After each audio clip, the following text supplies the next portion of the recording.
الله وبركاته. إن أولياء الله لا خوف عليهم ولا هم يحزنون الذين آمنوا وكانوا يتقون لهم البشرى في الحياة الدنيا وفي الآخرة لا تبديل لكلمات الله ذلك هو الفوز العظيم. لهم ما يشاءون عند ربهم أولئك حزب الله ألا إن حزب الله هم المفلحون. الحمد لله الذي هدانا لهذا وما كنا لنهتدي لولا أن هدانا الله.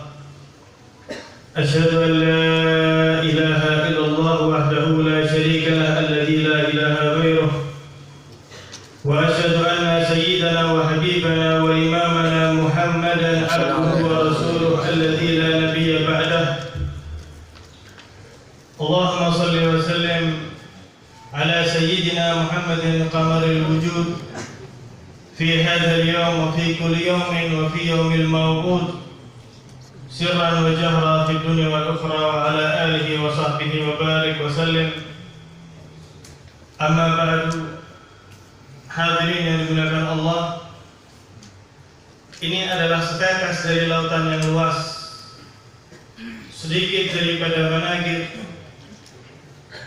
Sayyidil Habib Ad-Da'i ilallah biqaulihi wa fi'lihi wa halihi Alawi bin Muhammad bin Ahmad Ba'agil. Beliau akrab dengan panggilan Habib Alawi.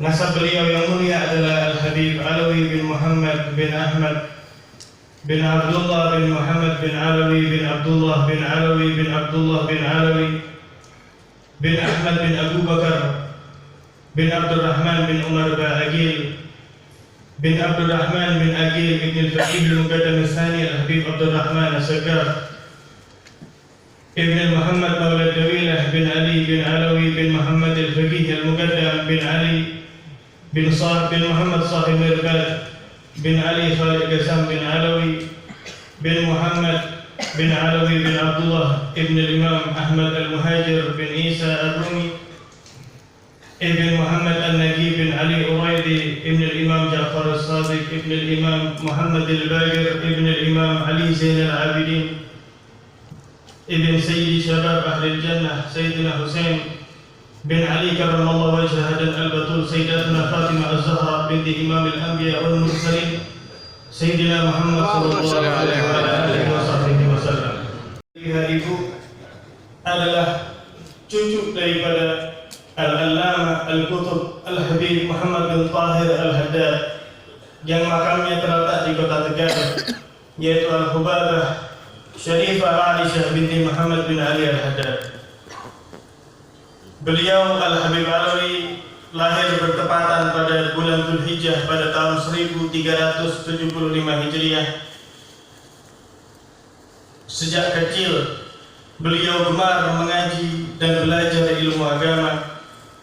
Ketika beranjak dewasa, Habib Alawi menuntut ilmu kepada guru beliau Al-Imam Al-Muhaddits Al-Hafidz Al-Musnid Al-Qutub Profesor Al-Habib Abdullah bin Abdul Qadir bin Faqih, pengasuh Pondok Pesantren Darul Hadis Malang.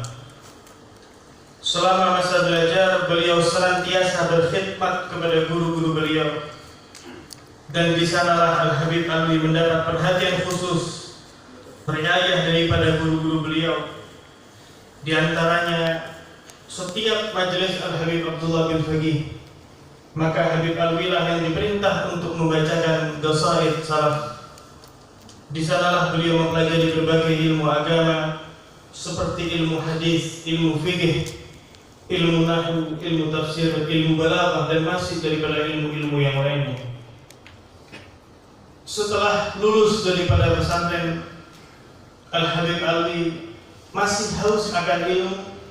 Beliau terus belajar dengan para ulama di sekitar kota Tuban dan yang ada di luar kota Tuban. beliau selalu menyempatkan dimanapun beliau berada untuk menuntut ilmu. Di antara guru beliau adalah Al-Habib Muhammad bin Husain Al-Attas dan Al-Habib Muhammad bin Alawi Al-Hamid. Dan banyak daripada para kiai-kiai yang tidak bisa kami sebutkan namanya satu persatu di majelis yang mulia ini. Hadirin, banyak orang yang tidak mengenal kealiman beliau, karena memang itulah yang diinginkan oleh Habib Alawi. Beliau tidak suka dikenal orang. Beliau lebih menonjolkan sebagai orang yang seakan tidak mengetahui apa-apa. Karena itu memang sifat ketawaduan daripada Habib Alawi. Setiap ada perkumpulan yang di dalamnya terdapat membahas daripada kejelekan orang lain, maka tidak menunggu lama Al-Habib Alawi langsung berdiri dan meninggalkan majelis tersebut. Ketika berjalan, Al-Habib Alawi seringkali menundukkan kepalanya melihat ke arah bawah. Inilah hadirin tanda ketawaduan beliau yang sesuai dengan firman Allah Subhanahu wa taala dalam surat Al-Furqan ketika mensifati karakter daripada orang-orang yang saleh.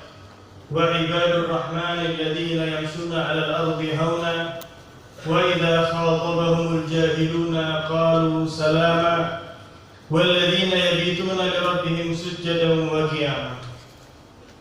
Dan hamba Tuhan yang Maha Penyayang ialah orang-orang yang berjalan di atas bumi dengan rendah hati, dan apabila orang yang bodoh menyapa mereka, maka mereka pun membalas mengucapkan dengan kata-kata yang baik. Adapun ibadah beliau, banyak dari kita yang tidak mengetahui secara persis daripada ibadah-ibadah beliau, karena memang beliau sekali lagi selalu menyembunyikan, tidak ingin menampakkan hal tersebut. Tapi sedikit yang kita ketahui, sesungguhnya Al-Habib Alawi adalah orang yang sangat taat kepada Allah, taat kepada Rasulullah, dan taat kepada orang tuanya. Al-Habib Alawi tumbuh sebagai anak yatim. Beliau ditinggal ayahnya pada usia 9 tahun. Setelah peninggal ayahnya, Al-Habib Alawi lebih sangat perhatian kepada ibunya. Bahkan hadirin, setiap hari Al-Habib Alawi selalu meminta ridha kepada ibunya selama ada di rumah. Inilah akhlak yang luar biasa, sebagaimana dikatakan oleh salah seorang sufi, barang siapa yang berbakti kepada ibunya dengan sebenar-benarnya bakti, maka seakan ia telah berbakti kepada 40 daripada seorang wali yang derajatnya setara dengan Syekh Abdul Qadir Al-Jailani. Bahkan menjelang wafatnya, dengan keadaan yang seperti itu, Al-Habib Alawi melangkahkan kakinya untuk menuju rumah beliau. Tidak ada lain yang beliau harap adalah ridho daripada ibu beliau. Al-Habib Alawi adalah seorang yang sangat amat pemaaf. Hal tersebut bisa kita sama-sama saksikan bagaimana beliau wafat dalam keadaan syahid, dan menjelang wafatnya sudah didapatkan data daripada pelaku-pelaku tersebut, namun Habib Alawi menyatakan semua sudah saya maafkan. Inilah akhlak yang beliau warisi daripada kakek beliau Nabi besar Muhammad sallallahu alaihi wasallam, sebagaimana disebutkan oleh Syekh Abdul Rahman Ad-Daibai mensifati Nabi sallallahu alaihi wasallam, in udhiya ya'fu wa la yu'aqib wa in khusima yasmut wa la yujawib. Nabi sallallahu alaihi wasallam, jika beliau disalahi, jika beliau diganggu, maka beliau tidak sedikit pun membalas, dan jika dikatakan kepadanya perkataan yang buruk, maka tidak sedikit pun Nabi menjawab hal tersebut. Adapun ibadah-ibadah beliau yang lain, ketika pagi beliau selalu sibuk dengan membaca wiridnya, dari wiridul latif dan wirid-wirid yang lainnya sampai terbit matahari. Di saat matahari tenggelam pun, lisan beliau selalu razban bi dzikrillah, basah dengan menyebut berzikir nama Allah Subhanahu wa taala. Ketika malam banyak daripada orang-orang yang tertidur, beliau Al-Habib Alawi bangun bermunajat kepada Allah dan melaksanakan berbagai ibadah, baik dengan mengerjakan salat maupun mengaji Al-Quran. Habib Alwi juga senang menghadiri serta mengadakan majelis-majelis ilmu di berbagai daerah di Kota Tuban, dan salah satunya adalah majelis yang beliau bina dan alhamdulillah sampai detik ini masih berjalan, yaitu tepatnya di daerah Perbuan Tuban. Habib Alwi juga sangat gemar menyantuni anak yatim dan janda-janda, sehingga pernah hadirin setelah usai pemakaman daripada Habib Alwi, ada salah seorang guru mampir pergi ke warung untuk membeli minuman. Seusai dinikmati minuman tersebut, ketika ingin dibayar, maka pemilik warung tersebut menolak. Apakah antum barusan ikut memakamkan Habib Alwi? Nah, iya. Kalau gitu nggak usah bayar.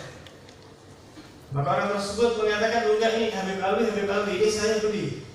Ini saya ingin membeli minuman, saya harus membayar. Kata orang tersebut, Pak, nggak boleh dibayar. Sampai pada akhirnya dibuka rahasia oleh pemilik warung tersebut. Tahukah bahwasanya Habib Alwi bin Muhammad Ba'akil adalah sosok yang selalu menyantuni anak-anak saya yang yatim, bahkan memberikan pakaian-pakaian yang baru. Dan tidak ada satupun daripada kita yang tahu tersebut hadir. Itulah akhlak Habib Alwi yang senang membantu para pecinta beliau semata-mata untuk membahagiakan hati mereka semua. Ketika nama mereka masuk di dalam hati Habib Alwi, maka mustahil mereka disia-siakan oleh beliau. Hal ini mengingatkan kita kepada salaf beliau, yaitu Al-Imam Qutbud Da'wati wal Irsyad Al-Habib Abdullah bin Alwi Al-Baghdad, yang mana beliau menyatakan, anna la natruk wa la nada' al-muttasil bina. Kami ini sesungguhnya tidak akan meninggalkan, tidak akan menyia-nyiakan mereka yang bersambung, memiliki ikatan bersama kami. Dalam kesempatan yang lain, Imam Al-Haddad menyatakan, man masaknah la nusayyibuh wa in husayyab. Barang siapa yang sudah terikat dengan aku, maka tidak akan aku sia-siakan dunia dan akhirat. Bahkan wa in husayyab, sekalipun mungkin orang tersebut lupa kepada saya, tapi saya mustahil melepas menyia-nyiakan pecinta tersebut. Sungguh di dalam hati Habib Alwi tidak ada sedikit pun kecintaan terhadap dunia. Dunia tidak memiliki tempat hadirin di hati Habib Alwi. Kehidupannya pun sederhana. Apabila beliau mendapatkan uang baik dari hasil kerjanya atau hadiah daripada para pecinta beliau, maka tidak menunggu waktu lama, uang tersebut akan langsung diberikan kepada mereka yang membutuhkan. Habib Alwi merupakan tempat keluh kesah masyarakat sekitar maupun luar daerah untuk meminta bantuannya, baik berupa nasihat beliau, saran beliau, bahkan meminta uang dari beliau sekalipun. Dan Habib Alwi tidak pernah menolak orang yang benar-benar meminta bantuan. Ini mengingatkan kita kepada datuk beliau Sayyidina Ali Zainal Abidin ketika dipuji oleh Farasdak seraya menyatakan, ma qala la qattu illa fi tashahhudihi laula tashahhudu kanat la'uhu na'am. Tidak pernah menolak siapapun yang meminta, sehingga Sayyidina Ali Zainal Abidin tidak pernah mengatakan tidak atau menolak kecuali melainkan di dalam tasyahudnya, sehingga jika bukan karena itu merupakan tasyahud, maka la di dalam asyhadu an la ilaha illallah akan menjadi la. Bahkan jika terkadang Habib Alwi tidak memiliki uang, beliau rela memberikan barang yang ada di sekitarnya untuk sekiranya dapat dimanfaatkan oleh pecinta beliau. Sebagaimana dikatakan, falau lam yakun fi kafihi ghaira nafsihi la jahada biha falyattaqillaha sa'iruh. Seandainya tidak ada lagi yang beliau miliki melainkan nyawanya, maka nyawa tersebut akan diberikan kepada pemintanya. Falyattaqillaha sa'iruh. Maka hati-hatilah siapa yang ingin meminta kepada orang sedermawan beliau. Beliau Habib Alwi kembali ke rahmatullah pada hari Jumat dalam keadaan syahid. Dikatakan oleh para kaum salihin, innal mustaqina yatahassasuna bi halawatil maut. Mereka yang memiliki kerinduan, terbakar dengan api kerinduan kepada Allah, mereka merasakan kelezatan ketika detik-detik kematian kembali kepada Allah. Bahkan sebagaimana dikatakan syifa'ul qulub li ghauril mahbub, obat daripada hati adalah bertemunya seseorang dengan kekasihnya. Beliau Sayyidil Habib Alwi dimakamkan di pemakaman Sunan Gunung Tuban. Demikianlah hadirin sedikit daripada manaqib beliau. Semoga bisa bermanfaat untuk kita semua. Rabbi anfa'na bi barakatihim wahdina al-husna bi hurmatihim wa amitna fi tariqatihim wa ma'afatihim min al-fitan. Wa sallallahu ala sayyidina Muhammadin wa ala alihi wasallam. Assalamualaikum warahmatullahi wabarakatuh.